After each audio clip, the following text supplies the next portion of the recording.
Assalamualaikum warahmatullahi wabarakatuh. Selamat pagi anak soleh dan soleha. Apa kabarnya hari ini?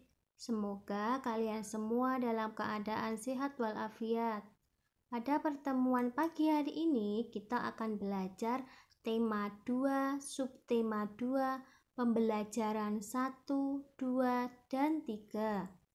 Marilah kita awali kegiatan belajar pada pagi hari ini dengan bacaan basmalah bersama-sama.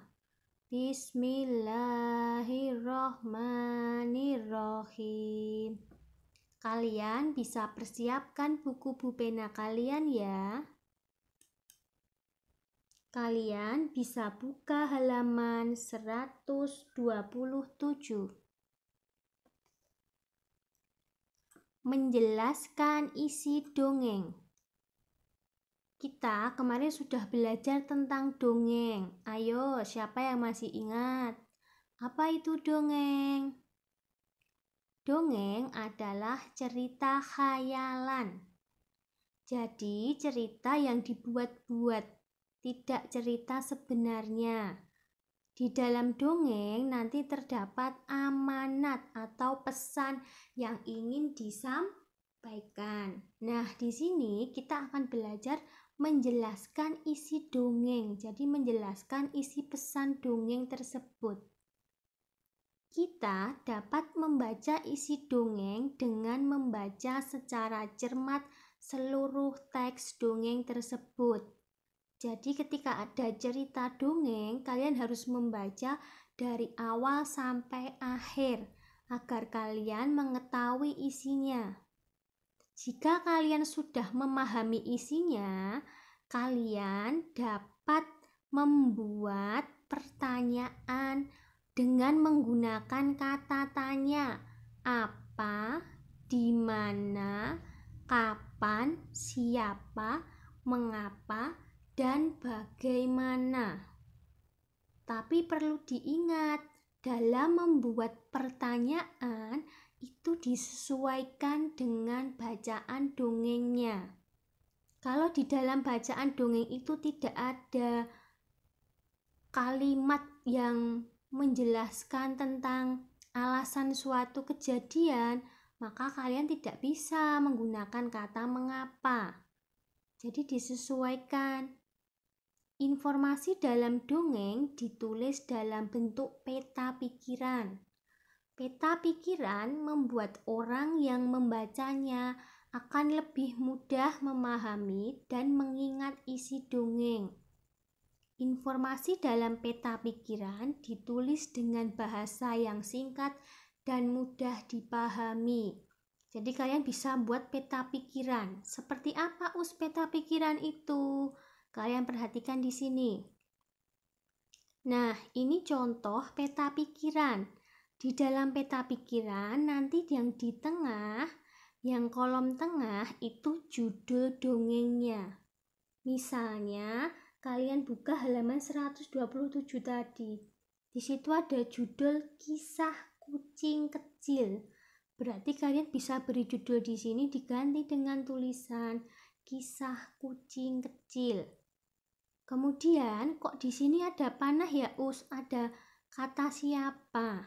Nah, kalau ada kata siapa, mengapa, kapan, apa, kemudian di mana, bagaimana, itu kalian harus sesuaikan dengan bacaan yang ada dalam dongeng.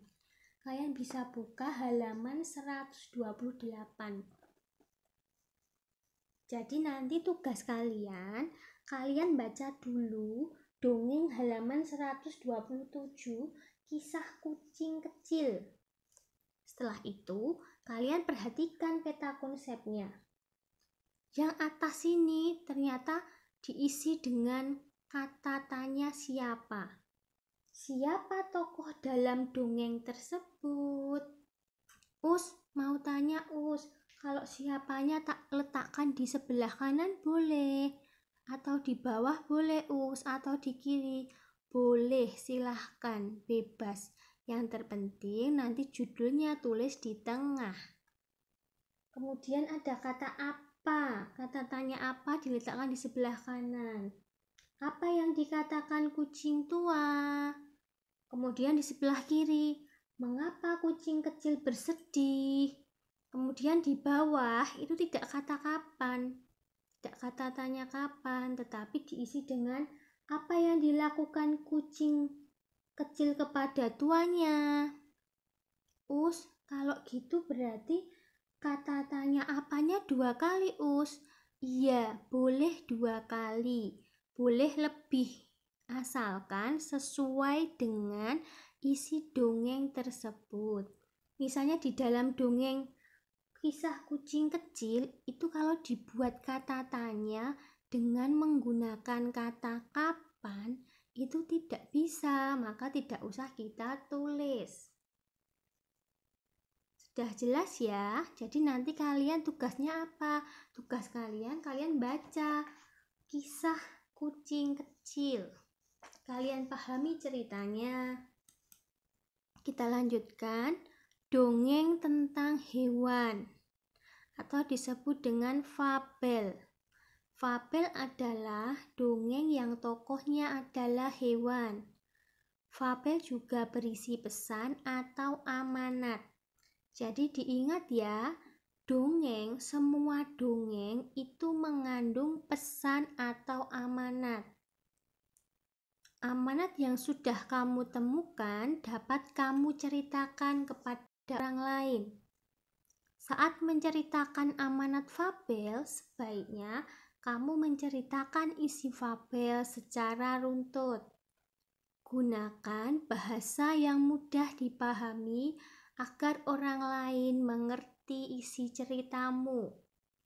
Di sini Usrita akan contohkan dongeng tentang kancil suka mencuri timun.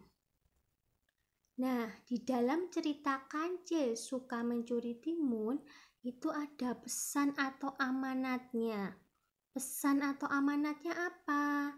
Kita tidak boleh mengambil atau mencuri barang orang lain. Jika kita ingin mengambil barang orang lain, kita harus meminta izin terlebih dahulu.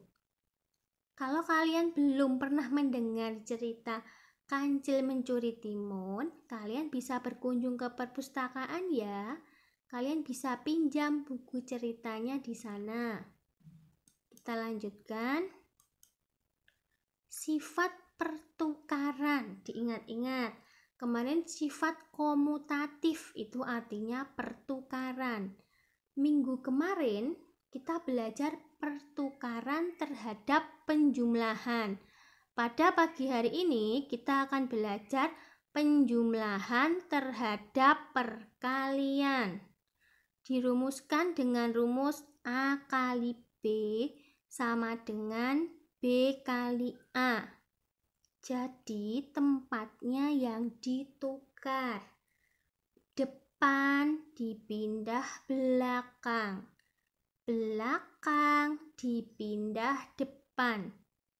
Masih ingat cara menghafalnya? Caranya bagaimana kemarin? Depan pasangannya belakang, tengah pasangannya tengah. Contohnya seperti di bawah ini. 6 kali 4 sama dengan 4 kali 6. Depan, belakang, tengah, tengah. Hasilnya sama. 4 kali 6 ketemu 24. 6 kali 4 ketemu 24. Kita lanjutkan sifat komutatif pada perkalian bagian kedua. Rumusnya sama. Kalau pada perkalian berarti tandanya ini diganti kali. Kita perhatikan ya, gambar yang tertera di layar. Gambar yang pertama sebelah kiri kita hitung dulu. 1, 2, 3, 4, 5, 6. Berarti 6 dikali 1, 2, 3, 4, 5. 6 kali 5 ketemu 30. Sekarang gambar kedua. 1, 2, 3, 4, 5. 5 kali 1, 2, 3, 4, 5, 6. 5 kali 6 ketemu 30. Di sini terlihat sifat komutatif pertukarannya. 6 kali 5 sama dengan 5 kali 6. Kita lanjutkan. Memahami gerak hewan di lingkungan sekitar. Kalian pernah melihat hewan ya? Hewan apa saja yang pernah kalian lihat?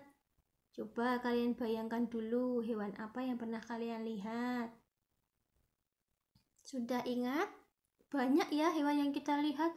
Ada ayam, burung, kucing, bebek. Ternyata kita itu bisa meniru gerakan hewan.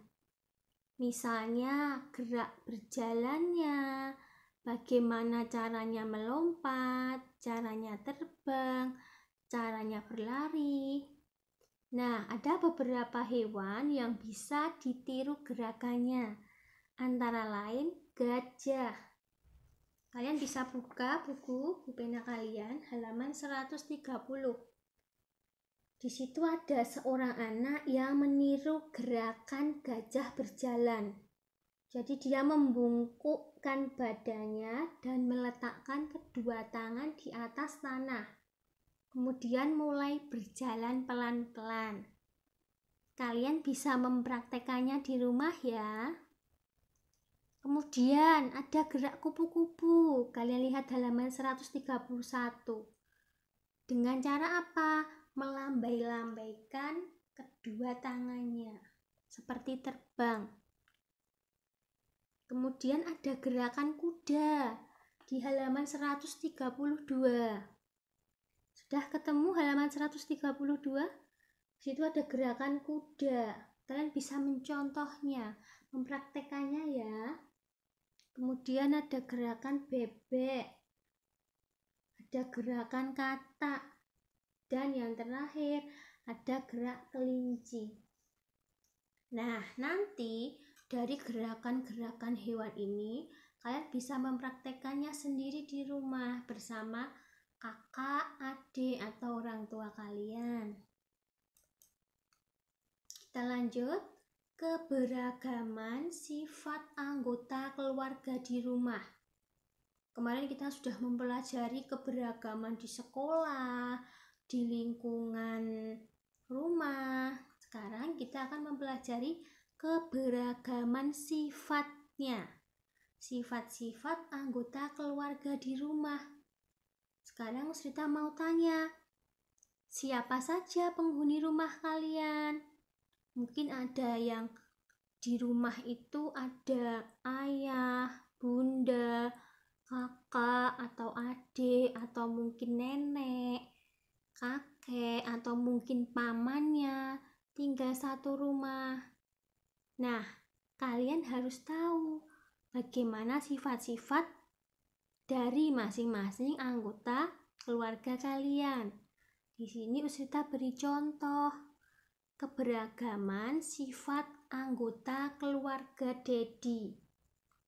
Kalian buka buku pena halaman 133.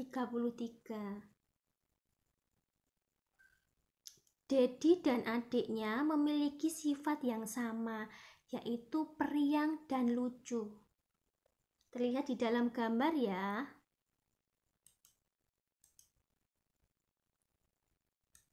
Kemudian